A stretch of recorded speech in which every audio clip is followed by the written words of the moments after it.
So electrical theory. Did anyone know anything about electricity before you got into the air conditioning business, air conditioning industry? Do a little bit. Knew how to. Where did you learn it at? Older guy, he drew it out and he's like, "This is how you wire a circuit." you just figured it out. Yeah. So when I remember going to tech school. When I went to electrical controls. I didn't had no clue. Had a clue about how to do anything electricity. I didn't know anything at all about it. So I remember going through there and just exactly what you said. Just starting out with the basics and wiring up a switch or wiring up a light bulb basically with a switch. And I thought that was so cool to be able to do that, but I had no clue, not one clue about it. So does anyone even realize how electricity is created? I mean, we don't have to get into depth, but you got an understanding how it's created? Yes or no? Flow of electrons. Flow of electrons. Magnetism. Magnetism. Cool. So, and those are the things we're going to cover today for the most part. We'll get into that. We'll get into how electricity is created. We'll get into conductors, insulators a little bit. We'll get into magnetism, all those things that you just mentioned. We'll get into Ohm's law a little bit. Does everybody understand what Ohm's law is? All the OSU-IT guys, I'm sure. How many OSU-IT guys we have in here? Everybody for the most part? Kevin? Dang. Man. Sorry, Kevin. So structure of matter. Like I said, we're going to start from the basics. I learn best myself, and you guys may be different, but this is how I like to learn. This is how I like to share. Is I have to know why. I have to know why something works and how something works, and then I can have a better understanding of what to do here. So we're talking about matter. Matter is made up of atoms. Everybody, you can kind of see that up there. Smallest things in existence or whatever. Does everyone know what an atom is, or what parts are made up of an atom, or what parts make up an atom? Can you read? Protons, electrons. Protons, neutrons, electrons. So let's talk about it real quick. We're going through here. So atom. So what's copper pipe? So we're going to be talking about copper pipe, because that's what we use as conductors, right? And electricity for the most part. So we're talking about copper wire, this and that. So when we're talking about atoms, we're talking about atoms in copper. So when you see that, protons, neutrons, located in the center's the nucleus. So if everybody that's been to OSU-IT, what's in the center of the nucleus? What's it made up of?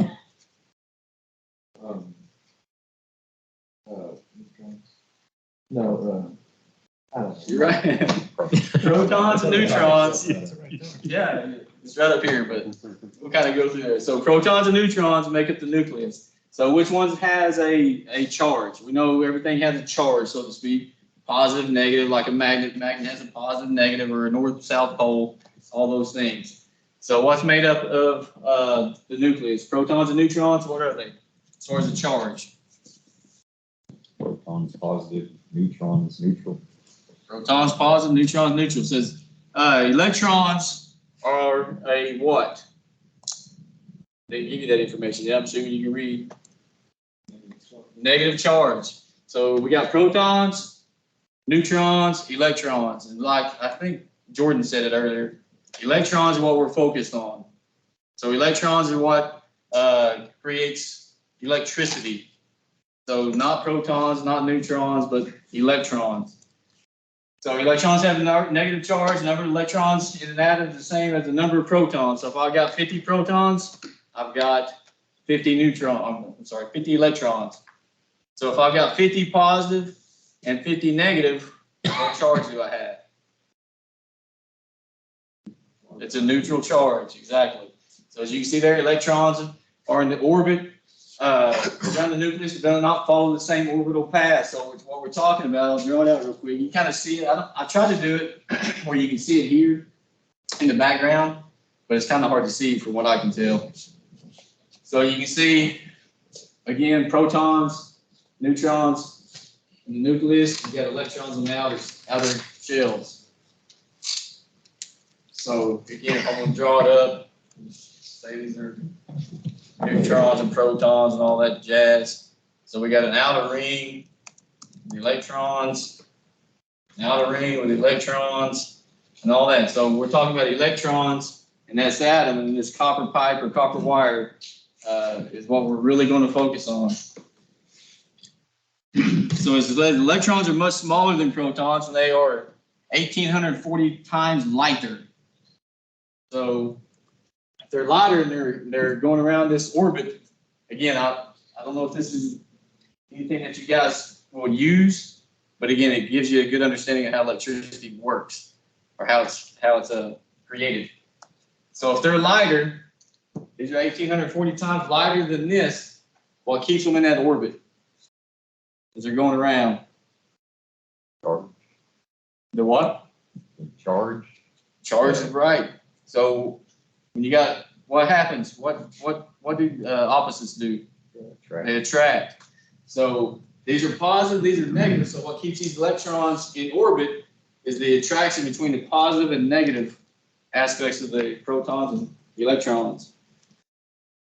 It says because of the lightweight mobility, they separate easily from the atom if given additional energy. So if I give this thing a kick of some sort, this thing is going to go out of orbit. So just like Jordan said earlier when we were talking about electricity is the flow of electrons, current's the flow of electrons. So if I do whatever I give to it, there's different ways to give it energy. But if we give it some type of energy, it's going to come out of that outer ring, and it's going to go somewhere. We'll talk about it. Structure and matter of the goal of atoms become as stable as possible. So as stable as possible is we want it, that atom is itself wants to, when I say this, wants to be stable. So it wants to have 8 electrons in that outer edge. That's as stable as it can get. So it wants to attract 8 electrons.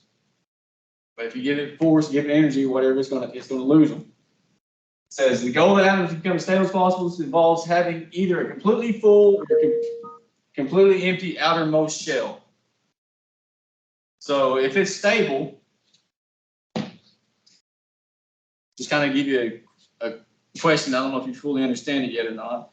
If I've got 8 electrons in that outermost shell or outermost ring, outermost orbit, is it easier or harder to get rid of those electrons? Harder. Harder? Yeah. I don't remember why. But, with the ones with the fewer. It is exactly right. It's harder because it's stable. It has this attraction power and all this and that. I don't fully understand the scientific, the physics or whatever, all of that, but it's stable. So anything, and I'm trying to jump ahead of myself, but anything that's stable, those electrons aren't easily moved, easily separated, that's an insulator. So any type of material that has a full outer shell or full outer ring of electrons is an insulator. So what are some insulators? Glass, rubber. Glass, rubber, all those things. So those things will have a full outer orbit of electrons. Hard to get rid of them. So the exact opposite of the other one. So for this reason, the copper atom and other metallic elements and substances are as well or eager to give up their loose electrons. So if I just got 1 electron in that outer ring, it's way easier to get rid of it than 1, right? Or than 8, right? So that's why copper is a good conductor. So if you look at metals, if you can look at their atomic makeup or whatever, you can determine which one would be a better conductor than others. So since electricity is described as the flow of electrons, metallic substances facilitate current flow by not holding on to the outermost electrons tightly and allowing them to move freely from atom to atom. So if I heat up a piece of copper, what's it doing? Exciting the electrons. It's exciting the electrons. And what's that heat start doing? It starts going down the pipe, right? That's all it's doing. I mean, if you look at it, it's easy to see it, easy to feel it and stuff, but if you could see it with a magnascope or whatever, you could see those electrons and stuff just jumping down, just running down the pipe. And that's what it's doing. It's freeing those electrons up. So the outermost shell, again, talked about it a few times. The orbit is called the valence shell. It says the electrons in this are called the valence electrons. So again, the maximum number in the outer shell is how many? 8. So movement of electrons, when sufficient energy or force is applied to an atom, the outer electron or electrons becomes free and moves. It says if it leaves the atom will contain more protons than electrons. So what charge would it be? Positive. More protons, electrons would be positive. So the atom-electron joins will contain, the electron joins will contain more electrons than protons. So we will have a what? More electrons than protons. It's going to have a what? Negative charge. It says like charges repel each other. That's what we're talking about. So anytime you got an atom that has more or a positive charge, it's going to attract a negative charge and vice versa.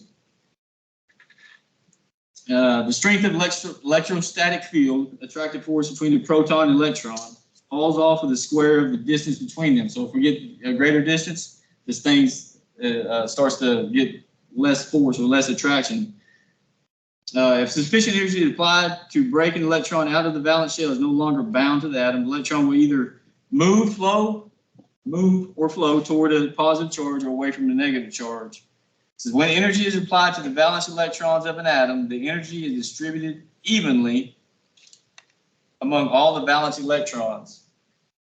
So what that's saying is, if I've got 3 valence electrons, again, the outer shell is the valence electrons. So if I've got 3 of them, and I give it energy, heat, or whatever it may be, all that energy is going to be divided among those 3. So if I got 100 pounds force or 75 pounds force, and we have 25 psi, 25 psi, 25 psi for those 3. So if I do that, again, if I got 3, but now let's say I've got, this is outer ring here, I've got 1. So where would that 100 psi do? It's going to right there. So which one's going to move easier? Which one's going to come out? This one. So again, we're looking at conductors. So which would be a better conductor? Say this is copper. Let's say this is aluminum. Which one's going to be a better conductor? Copper. Copper, easy, right? Because we see that it's just got 1 electron in the outer shell. And if I give it any energy whatsoever, that thing's going to go away. And it's going to move, and it's going to create electricity. It's going to create current. So we'll be able to flow electricity through that conductor way easier than aluminum. So if we're flowing it easier, what does that mean? What does that tell us? I mean, why would we want it to be easier? Why we want the current to flow easier for? Less resistance, right? So anytime you have less, what does resistance mean in just conventional things in everyday life? What does resistance mean? If we have more resistance, what does it mean to our cost? The act of slowing down.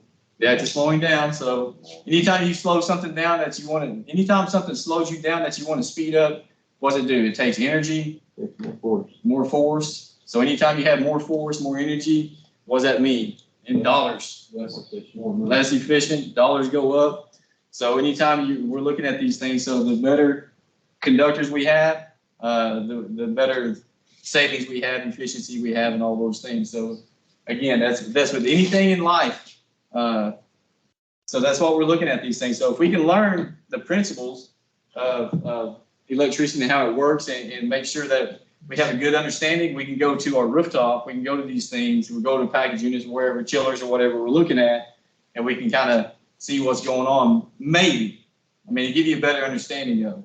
So there's going to be things, I mean, how many times are you going to say, or go to a job, you're going to see a wrong size wire or cabling incorrect? Not very often, right? But is it possible?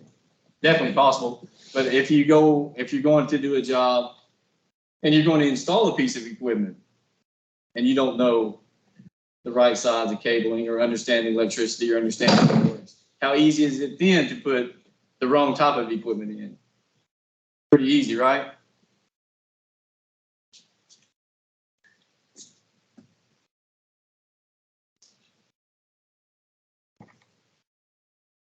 I'm not hit shared button. Rookie mistake, man. I'm sorry, Dylan, OKC. Thanks for hollering, guys. Appreciate Yeah. it. We didn't know anything was up there. It was zoomed in on Dale. Man.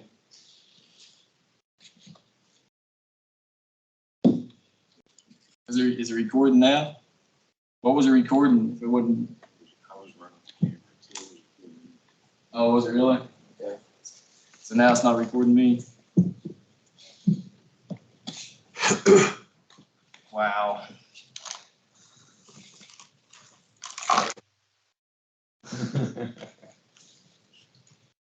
Sorry about that, guys. So if there are fewer valence electrons for a given amount of energy, each valence electron receives more of the available energy. Just like I said, and just repeated the statement.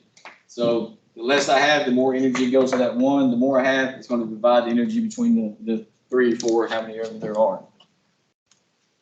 So going to conductors and insulators. Good conductors are those with fewer electrons in the outer orbit.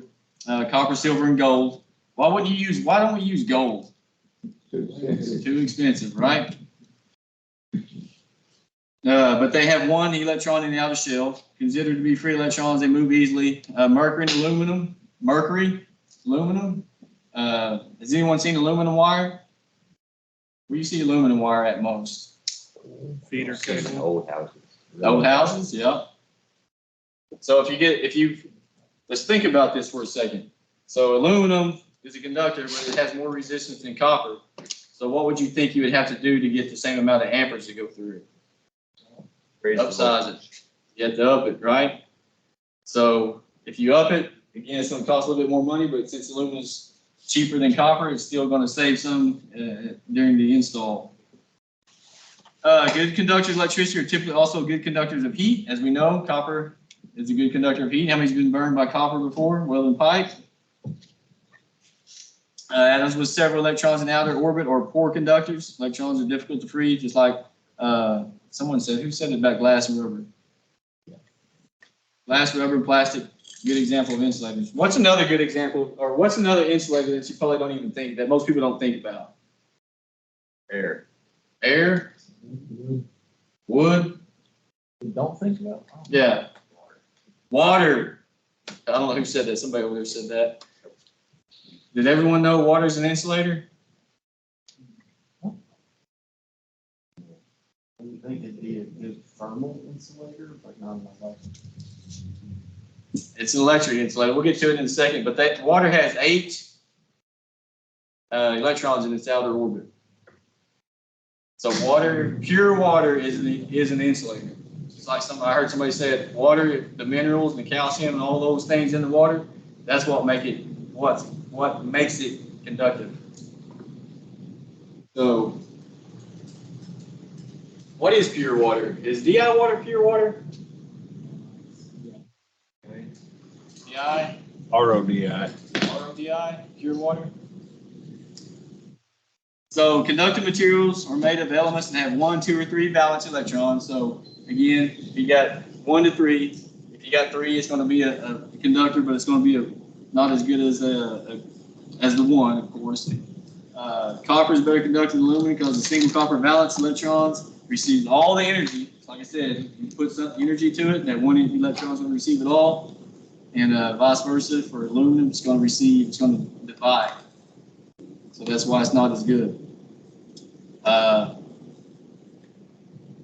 Just like I said earlier, water is a compound, right? It has 8 electrons. So getting into that, what's water made of? Hydrogen and what? Oxygen. So those are 2 atoms that come together because an atom wants to be, what did I say an atom wants to be earlier? It wants to be stable, or it wants to be as stable as possible. So if 2 atoms can come together to be stable, they're going to come together to be stable. So I don't understand, like I said, I don't understand all that. So I don't understand how you can't, if I can get 2 atoms, if I got hydrogen and I've got oxygen, how come I can't make water? Yeah, how come I can't take a hydrogen, two hydrogen atoms myself, and take an oxygen atom and make water? How come I can't do that? How come we can't do that? I think you can. I just think it costs too much to do it. I think what also is hydrogen? What they make? You ever heard of the hydrogen bomb? So it can be definitely can be explosive somehow. So I don't understand all those things. Like I said, that's way over my pay grade. But if we're looking at atoms that want to be stable, so what are some areas in copper electricity that you see where two atoms may come together, or some type of chemical reaction, so to speak? Has anybody ever seen anything on copper wire? Does it get green every now and then? Corrosion? What do you think happens there? Oxidation. Copper oxide, those things like that. That's what's why does that happen? Impurities in the metal, possibly. But what's that? Interaction with moisture, exactly. So how do we excite electrons? We can do it with we can do it with heat, right? So if you got a loose connection, what happens? It starts creating heat, right? So if we got heat and we got copper and we got moisture, we got those things. What do we say? Those atoms, a copper atom, and how many valence electrons? 1. So if we got air or oxygen, I don't know how many valence electrons it is, but we take those two atoms, they want to be stable, that's what happens. So they create that corrosion, they create that stuff that we're seeing there. So that's what's going on. It's not just automatic, it's just not appearing out of nowhere. So anytime you see corrosion, what should be the first thing you're looking for? Bad connection, right? So that's what's going on. It's creating heat automatically. So that heat is creating, exciting those electrons, moving, and they're trying to be stable. So that's one thing that you need to look for. Just a basic everyday inspection. So we're always looking at electrical connections, and then if we see that discoloration, we automatically know there's heat going on right there automatically. So that's one thing that we've talked about in the past. I think Marshall has one, and Dylan may have one as well. I think you get an app on your phone for the most part to do the infrared scanning and stuff like that. So again, those are electrons moving and creating another compound. We're creating a compound between two atoms. So just like water. Water is stable. Water has 8 outer electrons.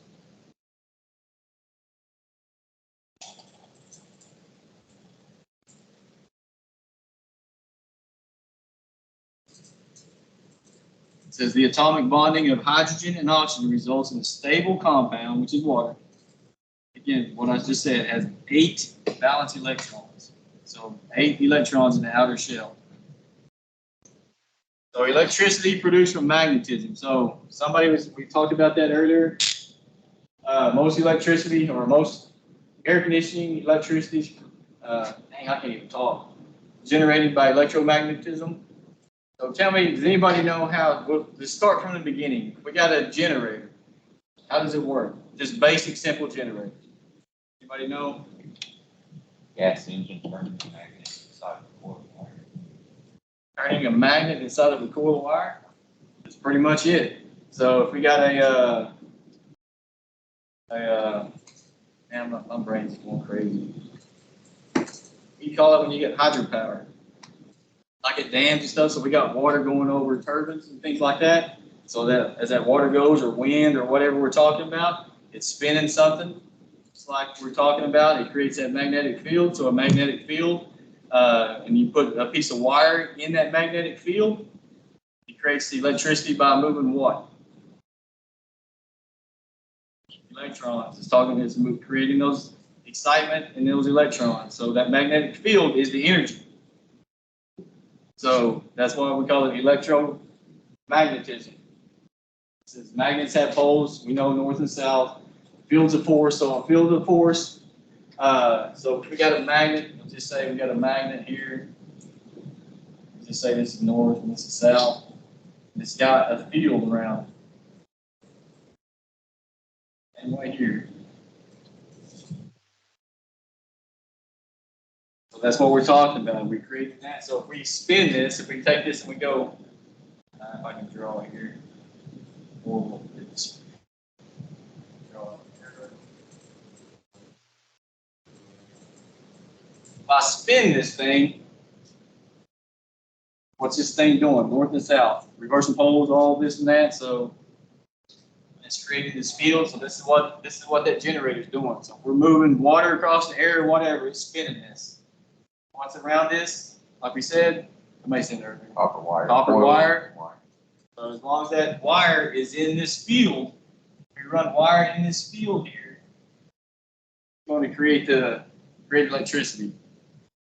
So what do you think? If I'm closer to this magnet, do I have more or less power or electricity? I got a wire that's closer or that's inside this electrical field, right up against it.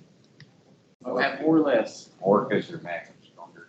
You got Exactly. more force in your magnet. Magnet stronger. So if I got a wire that's running out here, it's like if you were to have a magnet on a table and you put something metal up against it. So if I had this is the magnet. Say this is a metal pipe. So if I got it right here, is it gonna cling together? The closer I get it, the stronger that force is, right? So the same way with wire. If I'm running a wire through that field, the closer I am, or if the wire's in the most powerful spot, or the power of the magnet, it's going to create more electricity by why? Movement of electrons. So I've given that electron more energy, right? So the closer I am, the more energy that wire, that copper atom has to move that electron.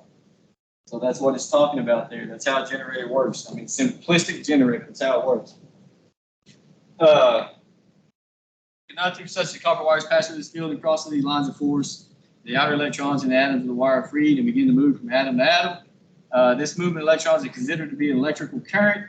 They move in one direction. It does not matter if the wire moves or the magnetic field moves. What does that mean by that? It doesn't matter if the wire moves or if the magnetic field moves. You could produce electricity just by running the wire across the magnet that's stationary. Exactly. So if this magnet was just not spinning, I'm moving that wire in and out of it, I'm doing the same thing, right? So this moving electron can be electrical current, move in one direction. Does not matter if the wires move or the field moves. Only necessary that the conductor cross through the lines of force. All that matters is that that wire is going through these lines of force. It doesn't matter how it's doing it, just as long as they do it.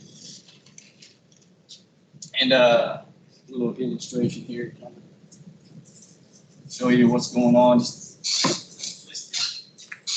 I've got a tube. So just pretend this is a tube, and I've got golf balls in here. This is this kind of simplistic example of atoms, how they move. If I just push that or whatever, what's going to happen to this one? It's just going to go out. And that's what we're talking about. That. So that's all this is doing. We're giving it a little bit of a kick, and it's kicking one out. So as we give it a kick, this other one comes in and fills it back up. We're doing the same thing over and over and over and over. I thought this was interesting. Electric current travels in a similar manner, talking about the golf balls moving through their electric current, at a speed of 186,000 miles an hour. That's how fast electric current travels. Not necessarily the electrons, but the current. I don't know if I fully understand that either. I just know 186,000 miles an hour is freaking fast. So I thought that was pretty interesting. The electrons do not travel through the wire at this speed, but the repelling and attracting effect causes the current to do so. Anybody got any questions? I'm running through this. Questions yet? No one's asked any questions, so I'm just make sure we're all good to go. It's kind of showing an example of the magnetic lines of force. So as you can kind of see, what do you think these arrows are? What are those arrows there that represent? Flow. So magnetic is going to try to do what's opposites do. Attract. So like it says here, magnetic field of direction. So the farther we get out here, the less power we're gonna have. The closer we get to the magnet, the more power we're gonna have. And this is another thing that I found fascinating. I don't fully understand it, and it doesn't really factor into what we do. But it's pretty cool to think about. It's in inductance. Anyone ever heard of inductance?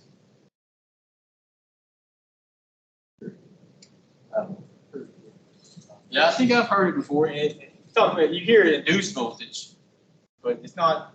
Inductance is different than induced voltage to a degree. It says in an AC circuit, the current is continually changing direction, right? An AC, we know it goes positive, negative, all those things. So it's constantly changing directions. So this causes the magnetic field to continually build up and immediately collapse. So if we're changing directions, it goes one direction, builds that field up, it goes the other direction, it collapses, right? Everybody kind of get that? So as it builds up and collapses, it says when these lines of force build up and collapse, they cut through the wire or the conductor and produce a voltage. So we're talking about electricity that's already flowing through a wire, current flowing through a wire. It's going forwards and backwards, all at whatever speed, and that's creating a magnetism itself, right? So if you were to put your amp clamp around a piece of wire, what do you get? You get amps, right? So we know it's got current flowing through. So it says when these lines of force build up and collapse, they cut through the wire or conductor and produce a voltage. This voltage opposes the existing voltage. So we've already got voltage going through a wire. As that current's going back and forth, it's creating a magnetic field.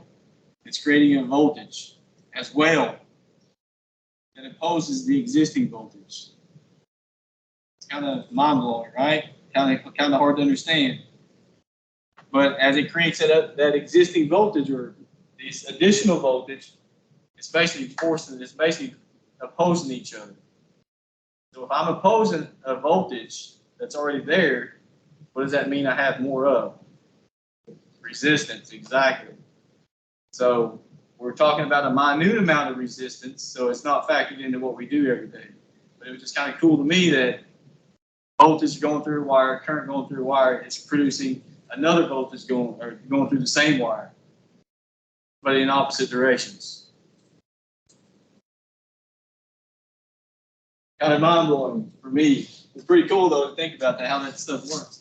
So it creates another resistance. So if that resistance was high enough, we would have to account for that, right? But it's not high enough to have to account for. So that's what inductance is. It's called inductive reactance. So this opposition is called inductive reactance. It's a type of resistance in an AC circuit.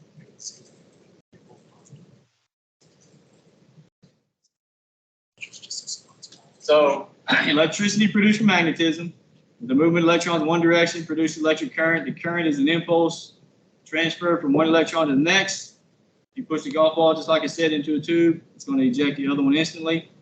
Electrical generator is a magnetic field. Many turns of wire crossing the lines of force. A large magnetic field produces more current than the smaller magnetic field. So if I got a bigger magnet, it's going to produce more voltage, right? The more energy I can give that wire, that atom, the more voltage and more current or whatever it's going to be able to produce. So we can do that, as you can see here, by adding wire and going through that route.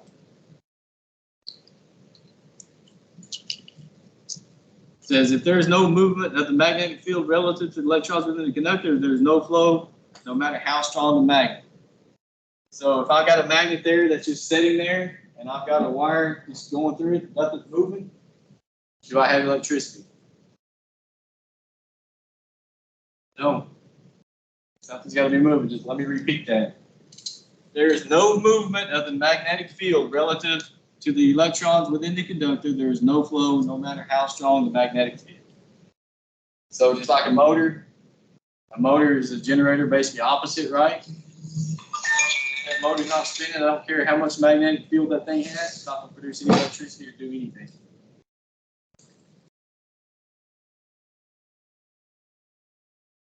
Electromagnet is the most common type of magnet used in air conditioning.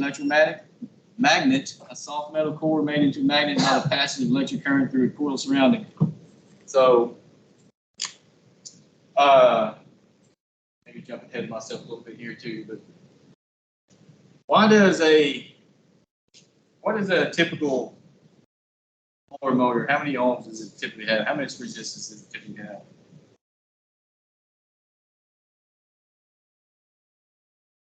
Throw a number out. I mean, you ain't gonna be wrong.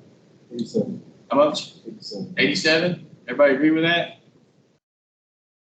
What do you see? Everybody owns motors out all the time, right? Kelly, what do you see in a blower motor? What ohms? Exactly 12. Exactly 12, all right? So what do you see a contactor coil? What do you own a contactor coil out of that? 27 on that, sir. You sure? 16. When's the last time somebody owned out a contactor? Never? No. A contactor? Well, what's it supposed to be? Dylan Wynn, when's the last time you owned a contactor out of a relay of any type? Or anybody know folks? It's been a while. I mean, I got You said it earlier right now. usually don't run into that, having to own it out. It's kind of like either open or it's not working. So you kind of, I don't know. Does the resistance change with the coil voltage? Like if it's a 208, 230 volt, 120, 24? Possibly. Do we have anything like that here right now? Yes. You probably do. Take it there. I go grab. So if you got one, Chris? You got a meter? No. It's all one lane back here. I wasn't planning on doing this, but I just wanted to see what's going on here. So it's like we're talking about a magnet. So that's what we're talking about. Going back to the magnet. So how do we create a magnetic field? Let's go to the contact. Let's stick with the contactor. I'm jumping ahead of myself. I'm jumping all around. So if I've got a contactor, I supply voltage to that contactor. What happens? How does that contactor actually work? Somebody tell me how that contactor works. Passing electricity across the coil, magnetizes and pulls the contactor in. Switch allows higher voltage power to pass through one side to the load side. You take the magnet or the electricity away off the coil, which is typically low voltage. Demagnetizes because there's no flow of electricity and it opens the contactor in current. That's about as good as you can say it right there. That's perfect. So by that, so if you talk about magnetism, so if I ran one wire through there, when I say one wire, instead of looping it up, because has everyone ever seen the coil on a contactor? Small wire, right? Real small wire. How many rounds or how many loops have you seen on the thing? Bunch. So why does it have a bunch of loops? It amplifies The magnetic field. Exactly. So it basically does this. The more wire, the more copper I have inside this field here, the more magnetic pull I have. So the more wire I have, what does that do to my resistance? Kind of about the max. Because like on contactor, Longer wire, more resistance. It increases it, right? So it increases it. So this is a fun fact. I saw this on a video the other day. I've never done it. I thought it was cool. I mean, genius. It's so common sense. So if I got to roll a wire and say I need 100 feet of wire, and I got a spool here. I don't know if that spool has 100 feet, if it has 50 feet. How can I tell how much wire is there? Check on that voltage on there, check resistance. I can check resistance of it. So if I take a foot of it, I cut it, I know how much that foot of wire, how much resistance that has, and I can measure the end to end, and I can do the math. I know how much wire is exactly right there. Oh, by the way, I said resistance. Internet, so it's 10 to 100 ohms. 10 to 100 ohms, contactor. Contactor. So if I go out and make or own a centrifugal motor right now, or a compressor, let's say a 100-ton compressor, how many ohms am I getting? On a compressor? That's your house. How many ohms? I know you got to check your freaking ohms at your house. How many ohms is it?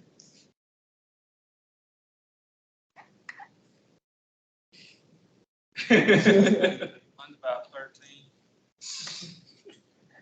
How about 1, 2? You think that's too low? Yeah. So? No, so I just owned out one the other day and I had 13, 13, and 13. On what? That's like a 3-ton scroll, just a small one. Okay. 3-phase. So, Dylan, when's the last time you owned a large motor? What'd you say you cut out at the end? When's the last time you owned out a large motor?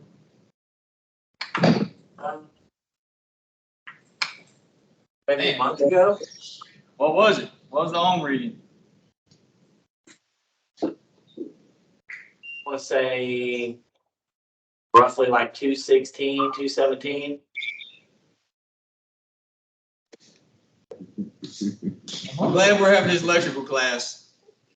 We're gonna have to start checking these ohms out and understanding, seeing what we're talking about. Because I mean, when you're gonna own a motor out tomorrow, just because you're gonna want to, you're gonna see what it is. So, the more ohms would be what? More or less resistance. More resistance, right? So going back to what we're talking about here, I'm kind of skipping through. What did that ohm out at? 38.5. So that's more ohms than what Chris said a compressor just ohmed out, right? Well, how does that happen? The amount of wire. So the small wire, and a lot of it means what? Higher resistance. So that's what we're looking at. Small wire, lots of it, higher resistance. Small wire, lots of it. But we have to do that for what reason? Why does that contactor need lots of wire on it? Stronger magnetic field. It's got to create that magnetic field. It's got to pull that iron in.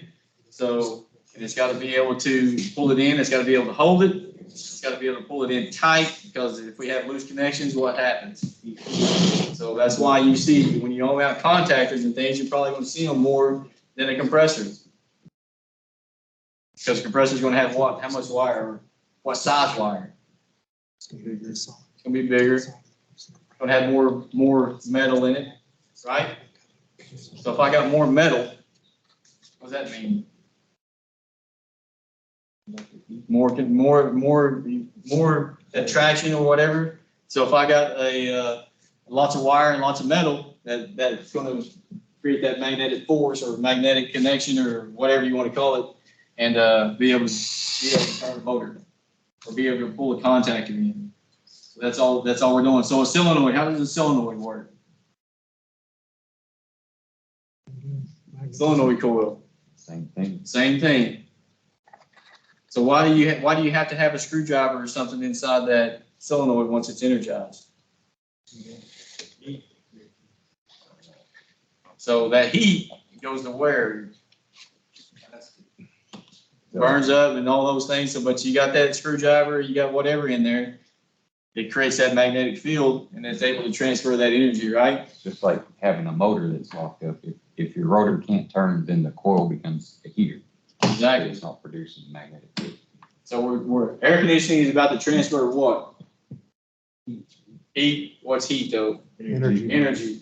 Air conditioning, that's what we're doing. And everything we do is transferring energy in some form or fashion. So, who was in here when Marshall taught this class a couple years ago or whatever? Anybody? Well, you guys were not. Just Josh and Howard and Brent Brown. So, kind of like the solenoid, I think Marshall gave an example of it. So he had a roll of wire and I think he put 120 volts to it. I don't know what he had exactly.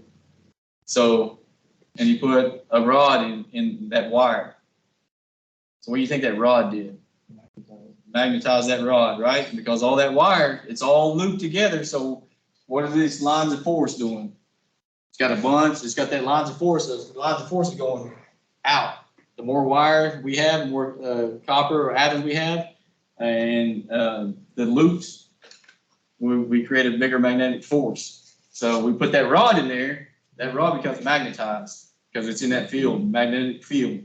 So if you put another piece of roll or put another roll of wire on top of that thing, now you got two rolls of wire stacked on top of another with a rod between them. What do you think happened to the wire on top? It's energized. We create a magnetic field through that rod. That rod creates that field. That second roll of wire is in that field of force. What's going on? Because you have to. Why? What I said earlier. What did I say earlier about wire or the magnet moving? How does it create electricity if nothing's moving? The magnetic field is collapsing and returning over and over again. So every time it does that, it cuts back across the conductors. That's where you're getting the induced voltage, the movement of electrons. Everybody agree? I'm not saying it's right or wrong.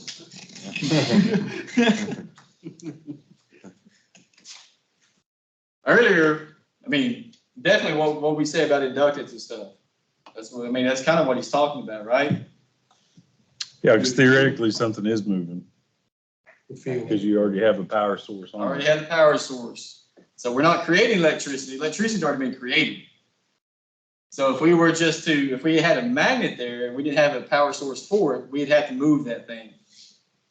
But since electricity's already been created, already have the source, we don't need to move it.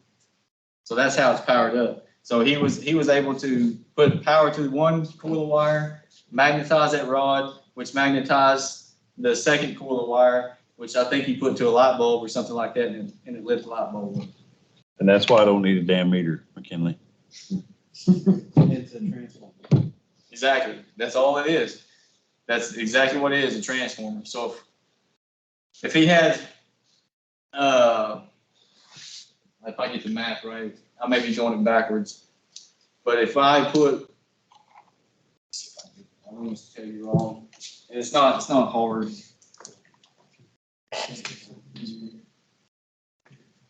This is a coil with 100 turns carrying 1 amp. So if I got a coil of wire coiled up 100 times, it's got 1 amp on it. Will produce the same electromagnetic field as a coil with 50 turns that has 2 amps to it. So exactly what you said, Kevin. It's a transformer to a degree. So the coil, or the more loops we have, the bigger the magnetic field. And so a transformer does what? Does the transformer, the primary side, have more or less turns than the secondary side? The step down transformer. Step down, then the primary has more. Primary has more, exactly. So what's in the middle of a transformer? Or in the middle of that wire? Iron. So again, using that iron, it creates a magnetic field. It's able to transfer that force or whatever, add force to it, to the secondary side of things. So, and be able to go from 120 or 24 or whatever you're talking about. So magnetism, again, we're electromagnet. That's what we're doing. We're using those things to create voltage. Direct current, alternating current, direct current travels in one direction. How does it travel? Negative to positive. Negative to positive. Who thought positive and negative? Anybody? I would have said positive to negative. But it's negative to positive.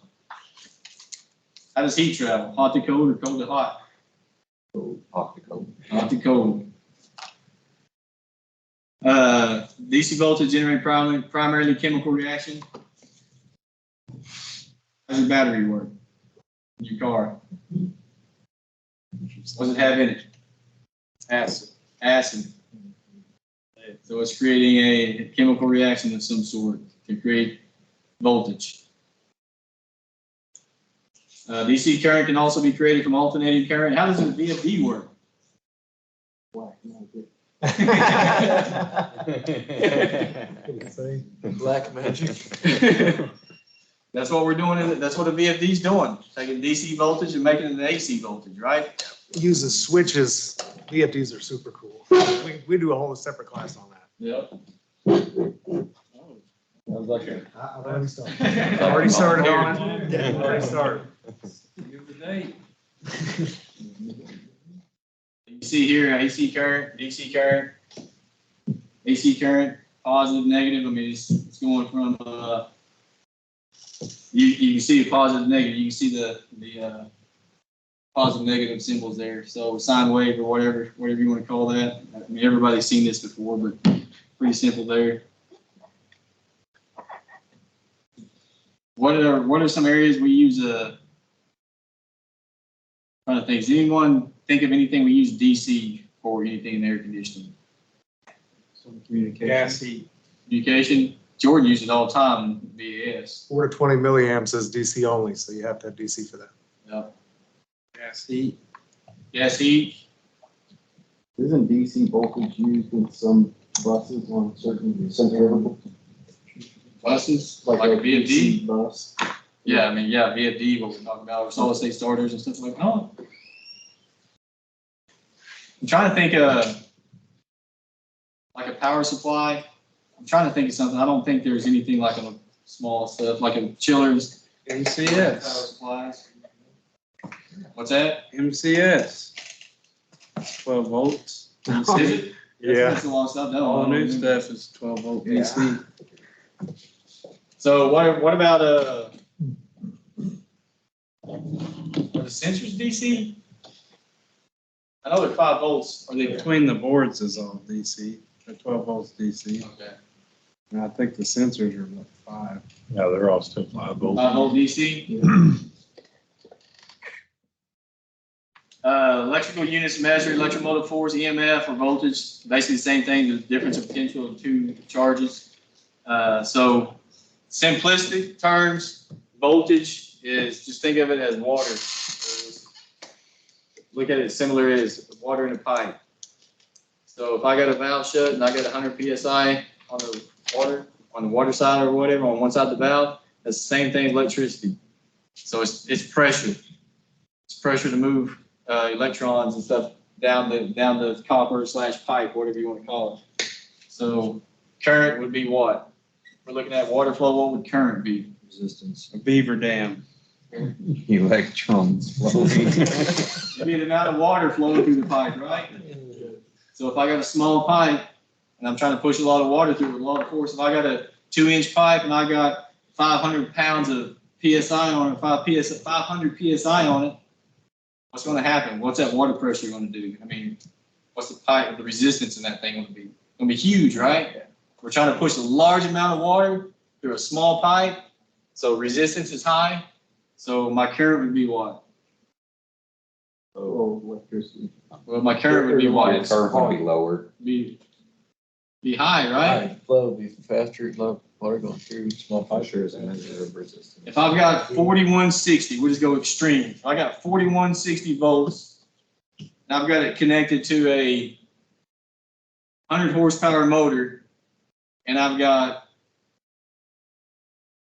14 gauge wire. That ain't gonna work. Why not? I mean, it's the same thing. Same example we just gave with pipe. Why does it work? You're trying to flow more electricity than that conductor can handle. Exactly. So the resistance on that thing is so great in a small amount of wire, it creates so much heat, you just can't handle it, right? It just blows up, basically. It just burns up. So electricity, kind of the same thing with water. So if you're looking at water, electricity, they're very similar. Everything takes the path of least resistance, right? Everything. So all materials are posed to resist the flow of electrical current to some extent. In good conductors, this opposition resistance is very low. Poor conductor resistance is high. So this unit used to measure resistance is in the ohm. So the resistance 1 ohm is present when a force of 1 volt causes current of 1 amp to flow in the electrical circuit. Anyone know that? Let's read that again. The resistance of 1 ohm is present when a force of 1 volt causes current of 1 amp to flow in an electrical circuit. 1 ohm present with 1 volt causes 1 amp.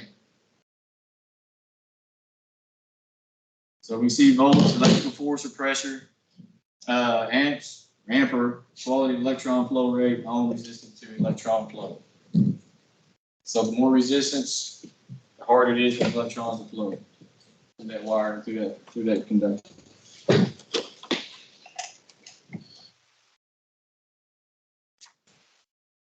You may have seen this in tech school. Anybody know what these stand for? Instead of V, we usually use E. So instead of volts, it's E. Did the instructors give you something to memorize to know what this chart is? Your right hand bar, I for the second one. That's right. My instructor gave you something. Eagles fly over Indians and rabbits. That's what he taught us, to remember that chart. Eagles fly over Indians and rabbits. So this is Ohm's law, basically. So if you want to know the resistance of something, how do you get it? I want to know the resistance of that contactor. How would I get it? Volts divided by amp. So what would I do? How do I physically get it? You just said it. How do you do it, though? Does it have to be energized? Yes, amps. Does it have to be energized? Yes. So if it's energized, the contactor's pulled in, I put my meter across the coil, let's get 120 volts. And I put my amp clamp on it, and it's pulling 25 or 0.25 amps. So someone tell me what the resistance would be. 120 volts, 0.25 amps.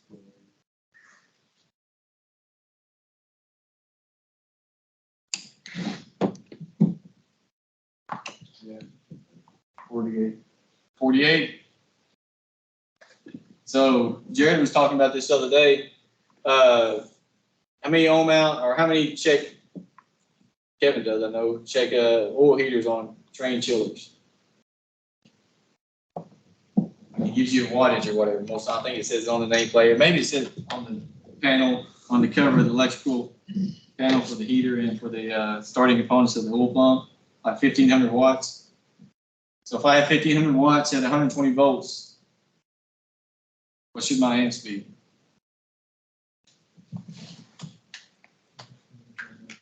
I didn't give you that chart yet. Somebody said it. It said high, Yeah, Peter right times D, so 1500 divided by, what is it? You said volts on it? 120. 12.5. So 12.5. So if I put my amp clamp on it and it pulls 9.5, what's it telling me? Something ain't right?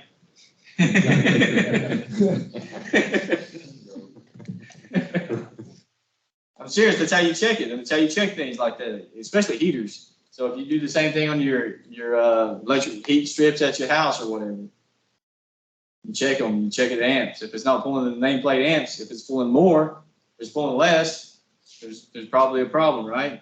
Either voltage is wrong, or you got a heater that's basically burning up or whatever it may be, shorted together. So there's different things like that. So those are things that you have to learn to be able to know what's going on, or to be able to troubleshoot. So again, does this work in 3-phase? It does. McKinley, does that work in 3-phase? I say no, because Chet said yes. You dummy. Just going with probability there. Seemed like Dale didn't like his answer. That's right. Single phase only. It says only law states that voltage across the conductor is directly proportional to the current flowing through it, provided all physical conditions and temperatures remain constant. So we're not really looking at temperatures because most of the time when we're checking it, it's constant. There's nothing really changing. So if I'm checking a contactor amperage, is anything really changing on that? As far as heat or anything like that, it's not changing really. I mean, it may change a tenth or whatever, but it's not changing significantly enough to cause any problems in getting the information.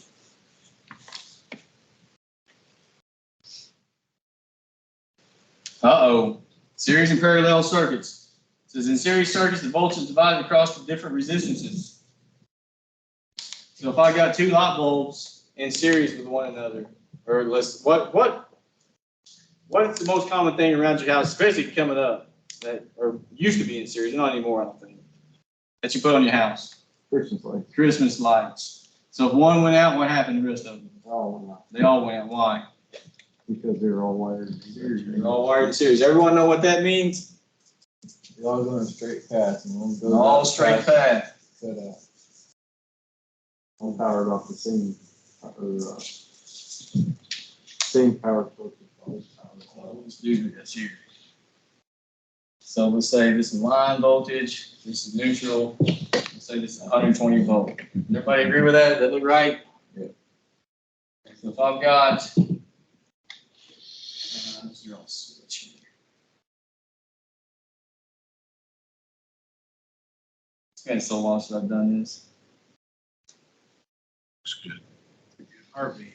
He's alive. Heartbeat, there you go. So let's just say these are 5 ohm, 5 ohm, 5 ohm. So again, if I were to say this one burns up, it basically what? It basically takes it out of the circuit, right? So now I got it open, so that's why those other two shut off. As simple as that. Everybody knows that, right? So let's go to Ohm's law, what we said earlier. How much resistance do I have right there? It's pretty much written up here. 15 ohms. So what's my voltage going to do? How much voltage is each one of those going to get? It's going to divide between 3. 40 volts. Everybody agree with that?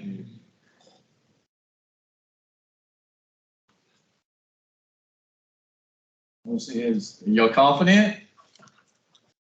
40 volts? Final answer. All right.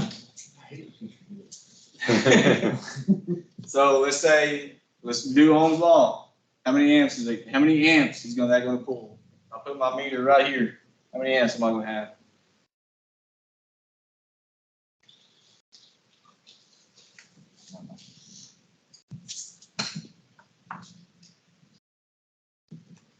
$24. 24 amps. I got 8, y'all, so you three get 24. So what you got to? Everybody agree with 8? Why? Tell us why it's 8. 1.15. 120 divided by 15, all right? So let's take this out here.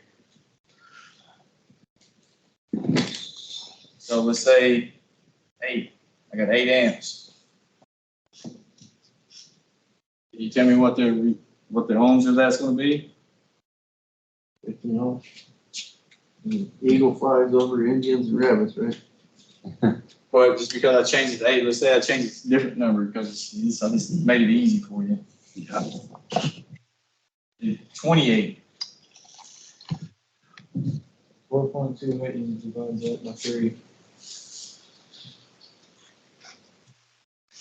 1.428, 1.43 1.43. ohms each one. Everybody agree with that? You didn't even check. You didn't even. 4.25 amps divided by 3 gives you 1.42 or 1.4. Agree with that, Thomas? You just shaking your head, yeah. All right. So that's pretty simple, guys. I understand. This seems like elementary stuff, but the more you understand this stuff, the better you're going to be able to go out and troubleshoot circuits. Better be able to troubleshoot way more significant circuits than this, because everybody knows you don't even see this on the job site. This is like going to kindergarten again, even less than that, maybe pre-K. So this is so simple, but if you don't have the foundation of this, you can't troubleshoot a circuit that is that's multiple pages, which you've seen on a centrifugal chiller or a package unit, a telepack or whatever. I mean, we've seen diagrams that cover the whole door. So you got to be able to troubleshoot those. So going back to troubleshooting, how do I get if I were to put my meter right here and right here, what would I get? What was it? 120. 120. Why? You're reading, Reading the end of the because the line. switch is open, you're reading from line to neutral. So if I close the switch, what do I read? Zero. Why? Because there's no potential difference between your two leads. Exactly. There is no potential difference. So there's got to be a potential difference between 2 points. So these points are basically the same, right? There's no difference. So if I go here to here, what would I get? Zero. So you're still on the same side of the line. You sure about that? You're gonna drop voltage across that resistance. Oh, yeah. 80. So there'll be a difference on either side. So there's a difference on each side, right? There's a potential difference because this is a load. So just like this is a load right here, right? This is a load, just like that's a load. It's just, what is it? What would you call this? Infinite load. So there has to be a difference. So many times I ask guys this in interviews. So if I've got a thermostat R to G, and I tell them the fan is running, it's got a call for cooling. I say, what's the voltage between here and here? What's it going to be?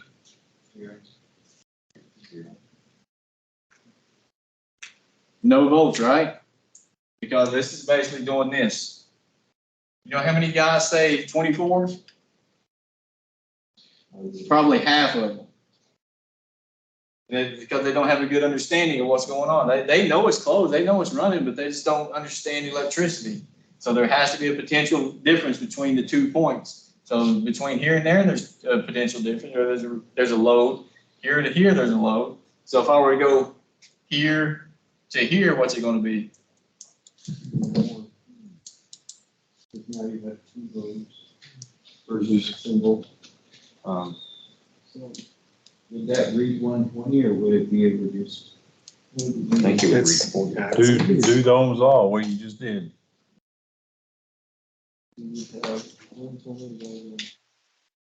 Yeah. I think we can't do it right now. You the Information. Well, if you're using the information you had a minute ago.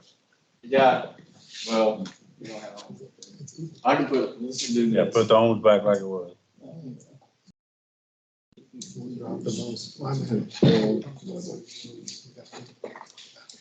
Well, 120 divided by 2. Yes, as long as people. Yes, Yeah, that's what I mean, yeah, because these are all 5. Or 2 loads up there that are measuring 5 ohms each.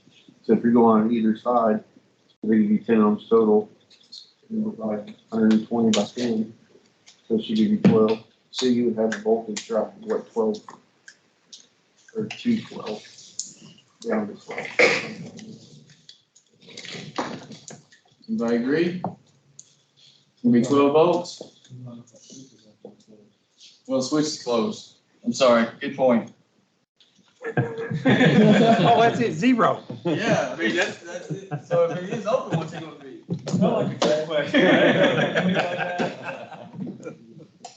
But your 120, you got 3 loads of the same resistance, and your 120 is going to be divided evenly over the 3, all right? So after the second load, I would expect it to be dropped 2/3 of the volts. So you'd reach 40. 40 We got a circuit. We need to make a circuit. What's the difference between there? What is 120? Well, it's, Right there. if it's dropping 40 volts every load, Takes it out. So if I go here, let's just make it show here. So if I just make it simple here, here to here, what do I get? 120. 120, exactly. Yeah. So I go Yeah, here. so, but it kind of is a trick question, Mhm. is what do you need to know that? Using Ohm's law, what do you need to know? How many volts are across those 2 loads? Yeah, you gotta have any 2 to find 1, right? So. You got 2.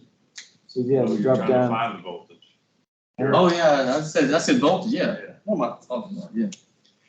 Yeah, I was so confused. So let's go 5 here. series your current is distributed equally.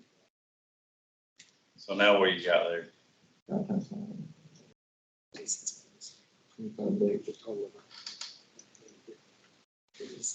So the bottom 5 units. Yes. This is amps. You just said Amps. so like if you keep it at the top. Yeah, you measure your Yeah, amps. it's where you're drawing on You have 25 volts, it can be 50 volts. 50 volts? 50 volts, you have 5 amps and you're going across the first fuse, that's 5 ohms, 10 ohms. You add those two together. So that'll be 10 ohms times 5 amps should give you 50 volts. Everybody agree? We're gonna save this one. We're gonna get that. Do we have the panel out here? Or not? And we won't do it today, but the electrical panel? Yeah, it's here.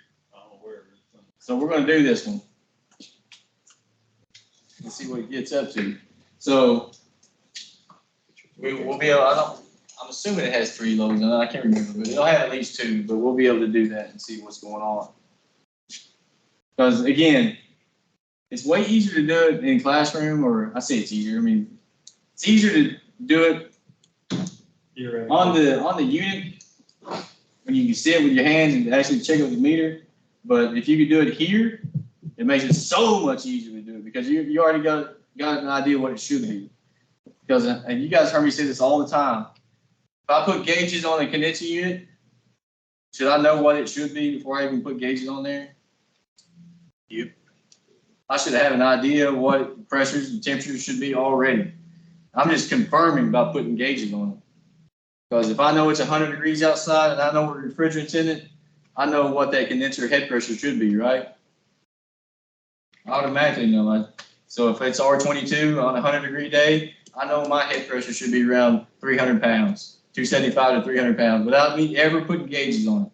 So I put a gauge on it, it's reading 400, automatically know something's wrong. I don't have to think about it because I already know what it should be. Same thing with electricity. If I go ohm a motor out, or a motor's a little different because it just depends on what size and different things of that nature, but I should have an idea of what's going on.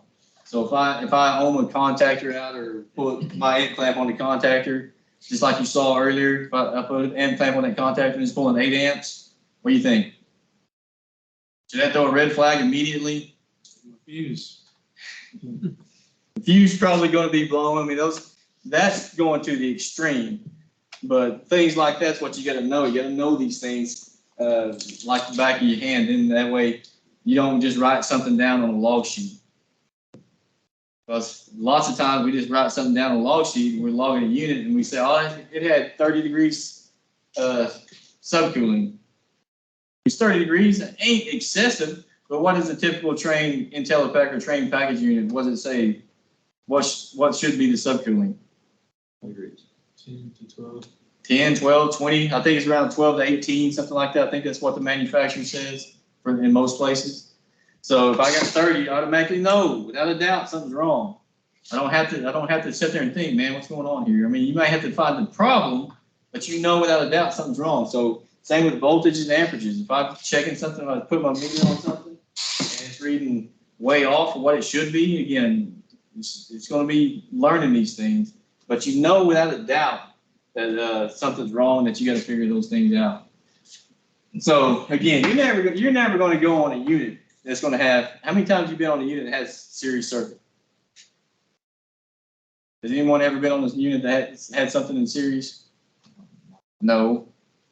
You don't see this. I mean, you're not going to see this. What are we going to see? What type of circuits are we going to see? Parallel circuits, right? Because everything's going to be having the same voltage to it. It's not going to be dividing the voltage or anything like that. So again, that circuit, lighting, I don't even know if they do it in lighting anymore. I mean, Christmas lights, of course, but they don't even do that anymore. I don't think you can buy those anymore. Yeah, so you're not really going to see anything in series, but definitely going to see it in parallel. So parallel, let's just have a switch here. We'll have a contact, and we'll have a compressor contactor. Something like that's what we're going to see, right? And then we'll have something coming down here.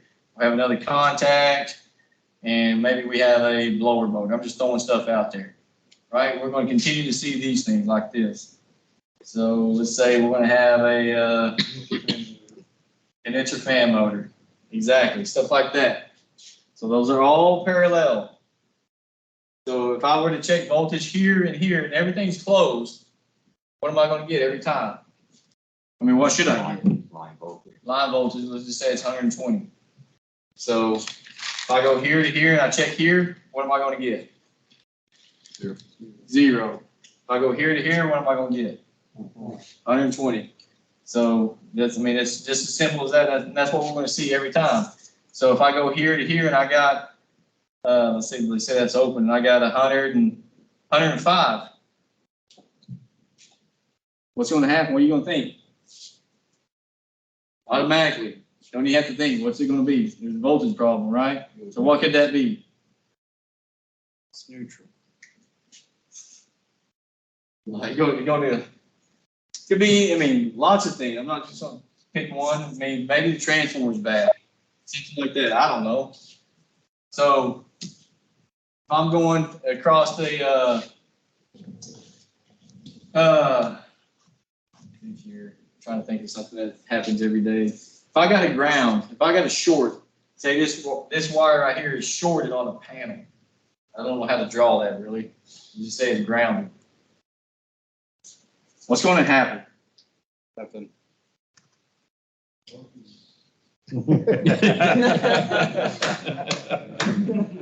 It's going to blow a fuse. Like you said, it's going to do something. As soon as it's going to blow a fuse, it's going to do what? What are some things You're that's still gonna happen? on the neutral side. Burn transformer up. You're Oh, on- yeah, You're on the neutral side, that's all. You are right. You're right. Put it on My the other bad. side. My bad. Yeah, still nothing. Nothing. No. There you go. Now we got a problem. Now we got a problem. Thank you for pointing that out. Because he's right. So what's this going to be right here? Just like Chris said, is it going to be grounded? So how are we going to find this short? What are we going to do? First, like I said, first you walk up the unit, you check the voltage. Voltage is good here to here. You turn, you replace the fuse. Compressor starts. Condenser fan starts roughly at the same time. Immediately, boom, blows the fuse. What's the first thing you're gonna do? How you gonna find this? Check continuity and only that. Check continuity where? Tell me. Walk me From through. the terminals on the motor to ground. Motor to ground. Where you get Check for the short. Check contactor each leg to ground.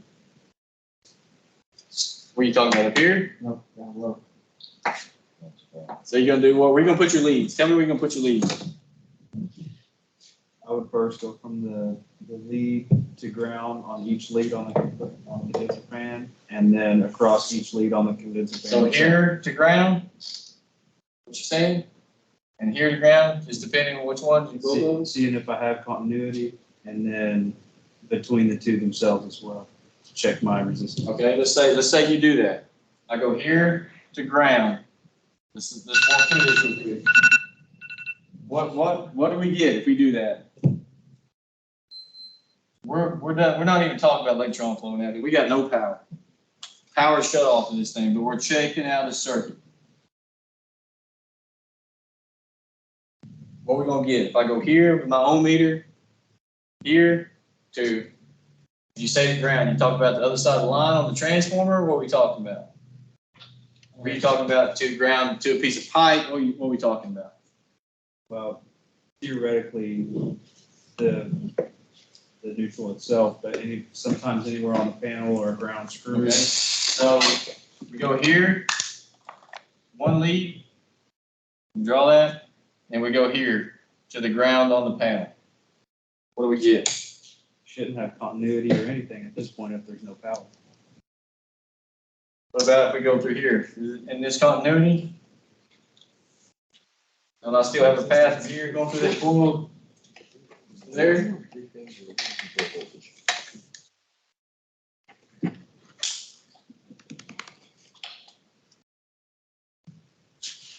What happens if you put your voltmeter on a live circuit or your ohm meter on a live circuit? Yeah. Explode if it ain't a fluke. Blow up.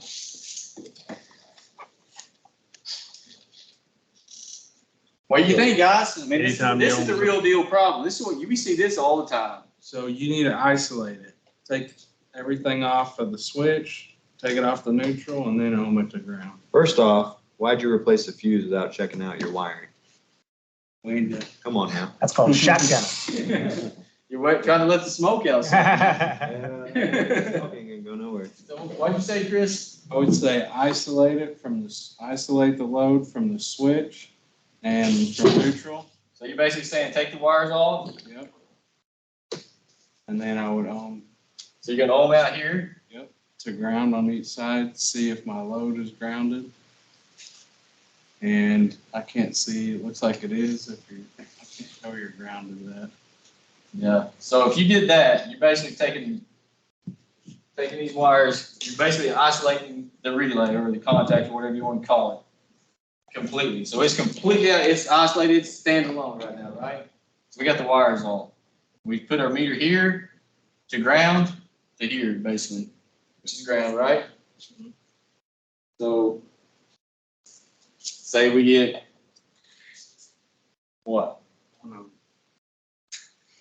That's a real bad short. So if I got 1 ohm, I would know that's a hard ground on the windings of whatever I'm ohming out. Everybody agree with that?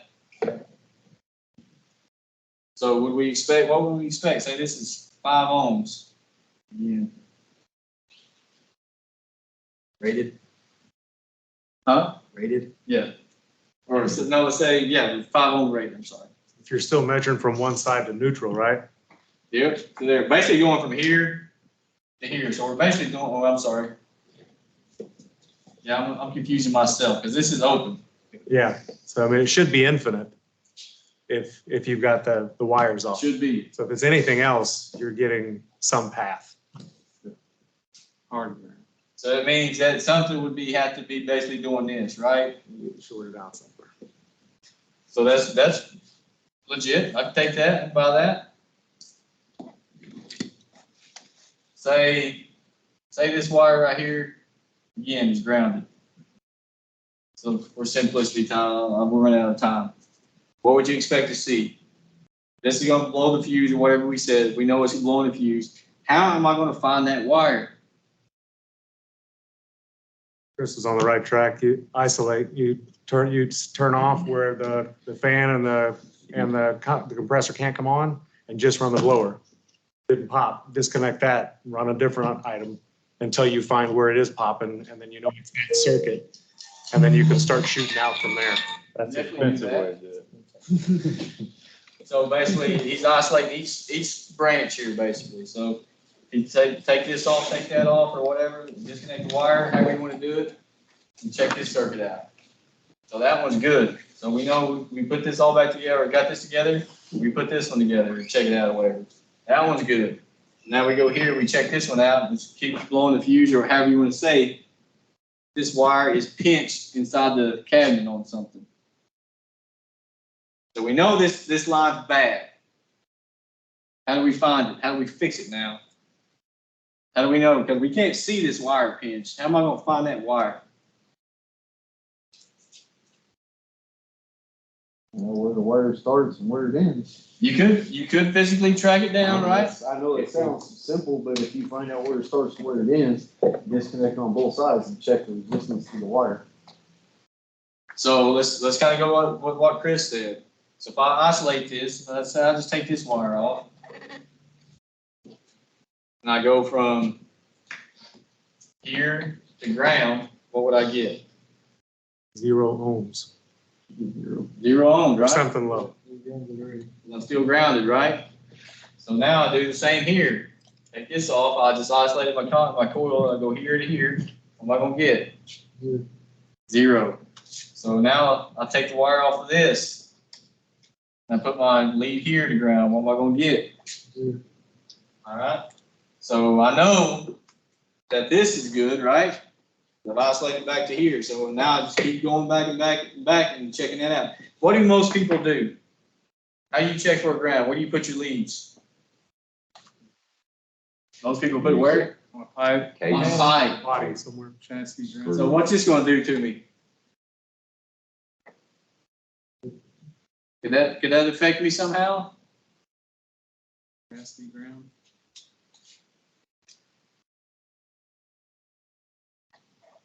If I'm checking this circuit out, if I put my meter here or here to a piece of pipe, is that going to ground? And this is, even though this is still good, It would possibly take away from, it wouldn't be as reading zero. If you're on the right side of the load, then yeah, you're gonna get zero because ground and the neutral are tied. so again, we can talk about this all day and have different scenarios and figure out how to do it. We can do it different ways for sure. But again, knowing how to find grounds, knowing how the electrical circuit works, knowing about grounds on the transformer and different things like that. Because lots of times you just put your ground to a piece of pipe, like you said. Don't do that. Where are you supposed to put it? Ground load.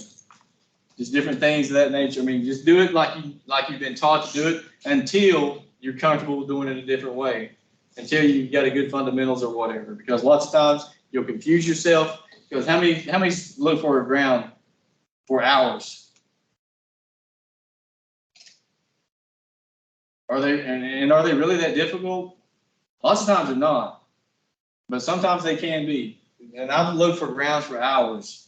And it was something simple, and it's because I didn't know how to check it. I didn't know how to use my meter, didn't know where to put my leads and different things like that, because I was thinking totally wrong, totally different. So those things like that's real life stuff.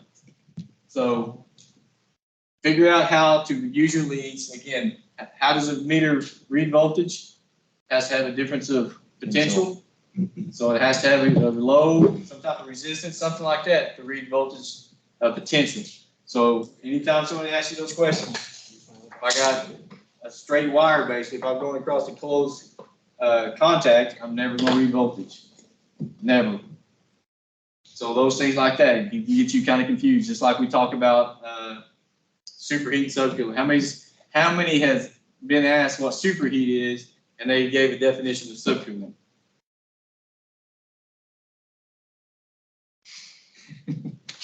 And the reason I say that is because I ask these questions all the time, and people freaking tell me superheat. So I say, what's subcooling? And they'll tell me superheat. So, and again, it's guys that don't have the training that you guys do, but still, it's stuff that we got to know, because the better we are, the better service we're going to give our customer, and the more potential we have within ourselves to be a better technician. So let's do this real quick. I want to read this because this is what blows me away. This sentence right here. Right? In parallel circuits, the total resistance is less than the value of the smallest resistance. That makes sense? Why is that? It essentially averages the resistance out. So here's the equation. 1 divided by resistance 1, 1 divided by resistance 1 plus 1 divided by resistance 2 plus 1 divided by resistance 3. So you see circuit or series, just add them up. So if I've got the lowest resistance is 5, the total resistance is going to be less than that on a parallel circuit. Again, do we ever use this really? Has anyone ever added up resistance on a parallel circuit? F? Previous to, 3 years ago, the zoo, their thermistors, which is just a resistor, they had a single path, but 4 different thermistors in different spots. And you can do that as far as a parallel. You had 2 wires going out, landing on either side of each thermistor. And by doing that, you're taking an average of 4. So you're taking an average temperature of the whole building using parallel readings across those. So he's doing it. I mean, yeah, I've never done that. We got rid of it. It's not a good, if one of them goes bad, the whole thing's bad. So it's not a good setup. So parallel voltage and current, as you can see. So that's just Ohm's law stuff still. Electrical power. Chris McKinley knows this quite a bit, and should know these calculations. And Chris McKinley's always figuring up KW, how much KW we need. So pretty much like you're talking about pi, you can see the formula. Power equals amps times volts, or amps equals power divided by volts, or volts equals power divided by amps.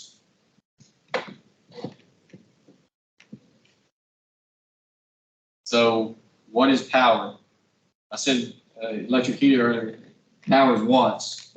So those trained heaters, they'll give you a nameplate, or on the nameplate it gives you wattage. So if it's 1500 watts and I know the voltage, I should be able to get the amps. If I know the amps, I should be able to get the voltage. So do the same thing. So power is watts.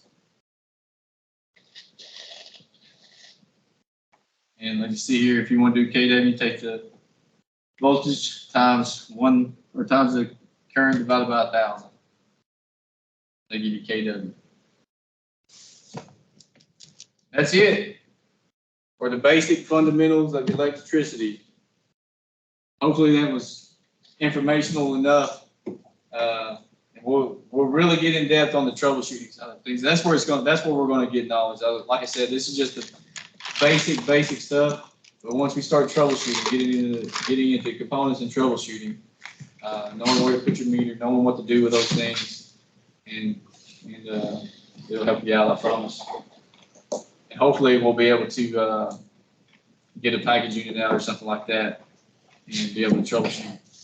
So when we get in, this is basic electricity. So most packaging, or all package units now for the most part, have microprocessors. Any type of package unit 20, 30 tons or above has a microprocessor.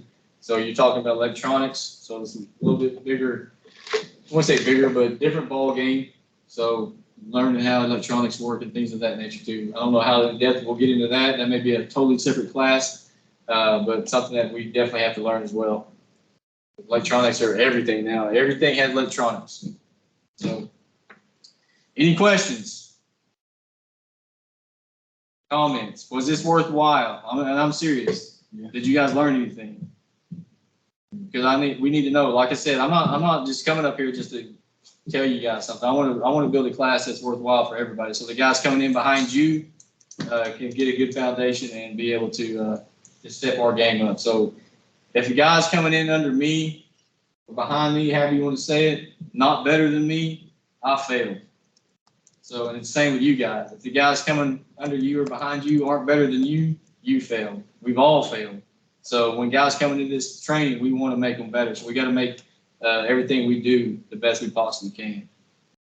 So appreciate it, guys. Thank you. Whose is this, Chris? I don't know if that's laying out in the shop. It's yours now. Probably David.